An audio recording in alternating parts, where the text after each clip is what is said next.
नमस्कार, आप देख रहे हैं वीके न्यूज और मैं दृष्टुर उपाध्याय।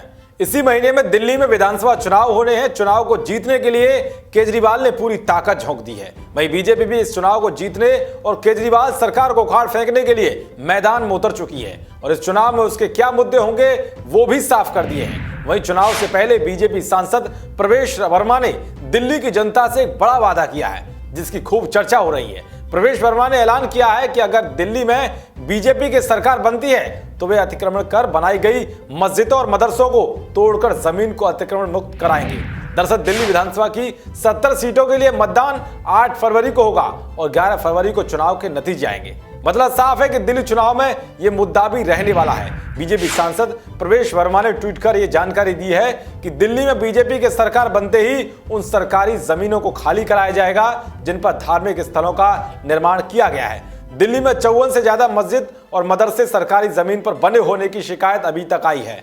सूची दिल्ली के उपराज्यपाल को पहले ही दी जा चुकी है। हालांकि वर्मा से यह भी पूछा गया कि अगर उन्हें दिल्ली में किसी भी मंदिर या गुरुद्वारे के सरकारी जमीन पर अतिक्रमण किए जाने की शिकायत मिलेगी तो वे क्या करेंगे। इस पर उन्होंने कहा था इसको वे प्रशासन के सामने रखेंगे। लेकिन प्रेस को संबोधित करते हुए उन्होंने यह भी कहा था कि कोई भी मंदिर या गुरुद्वारा सरकारी जमीन पर बना हुआ नहीं मिला है, सिर्फ मस्जिदें ही सरकारी जमीन पर बनी हुई मिली है। आपको बता दें कि लोकसभा चुनाव से पहले भी प्रवेश वर्मा ने यह मुद्दा उठाया था और केजरीवाल सरकार पर सरकारी जमीनों पर मस्जिदों और कब्रिस्तानों के अवैध निर्माण को लेकर चुप्पी साधे रहने का आरोप लगाया था। चुनाव में जीतने के बाद जुलाई के महीने में भी प्रवेश वर्मा ने इस मुद्दे को लेकर दिल्ली के उपराज्यपाल अनिल बैजल से मुलाकात की थी। इस दौरान उन्होंने 54 ऐसी सरकारी जमीनें की लिस्ट उपराज्यपाल को सौंपी थी जिन पर अवैध रूप से मजार, मस्जिद और कब्रिस्तान बनाए गए हैं। उपराज्यपाल ने इस पर पड़ताल करके कार्रवाई का भरोसा दिया था।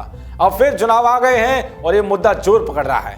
जाहिर है कि केजरीवाल पर दबाव बनाने की एक रणनीति है। देखना यह होगा कि इस मुद्दे पर केजरीवाल की ओर से क्या कुछ बयान सामने आता है। देश और दुनिया की तमाम खबरों को पाने के लिए देखते रहिए वीके न्यूज। शुक्रिया।